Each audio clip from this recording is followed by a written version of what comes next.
Namaste everyone, it's me Cherab Gautam, a public health student from Nobel College, Sinamangal, Kathmandu, Nepal, to give my short presentation about impact of climate change on air quality. Let's start it. We all are aware about the present scenario of the degradation of air quality of Kathmandu Valley along with the other major cities of Nepal. It has been days since we got a clear view of the sky, hills and mountains. Many cities of Nepal are experiencing a thick smoke in their skies. Forest fire in almost more than 54 districts of Nepal is the main reason behind the present air pollution.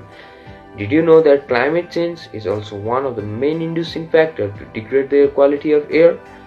Air quality is strongly dependent on weather and is therefore sensitive to climate change. Climate change affects human health by making our air less healthy to breathe. Higher temperatures lead to an increase in allergies and harmful air pollutants. For example, longer warm seasons can mean longer pollen seasons, which can increase the allergic sensitization and asthma episodes and reduce productive work and school days. Higher temperatures associated with climate change can also lead to increase in ozone, a harmful air pollutant. More and larger wildfires linked to climate change also significantly reduces air quality and affect people's health in a number of ways. Smoke exposure increases acute respiratory illness.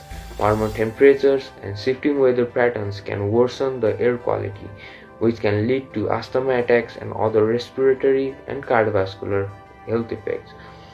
Wildfires, which are expected to continue to increase the number and severity as the climate change creates smoke and other unhealthy air pollutants. Thus, we can responsibly manage the problems facing our environment by taking sensible steps toward protecting human health and safety by reducing future climate change impacts.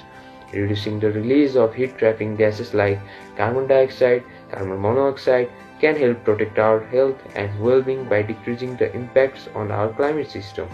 Activities that reduce the amount of heat-trapping carbon dioxide, monoxide in the atmosphere are many of the same things we already know how to about preventing our health problems. Active modes of transportation like biking, walking can help reduce traffic-related air pollution and encourage physical activity, which has public health benefits including reduced rate of obesity, heart disease, and diabetes. Thank you all. Stay safe, stay healthy, stay home.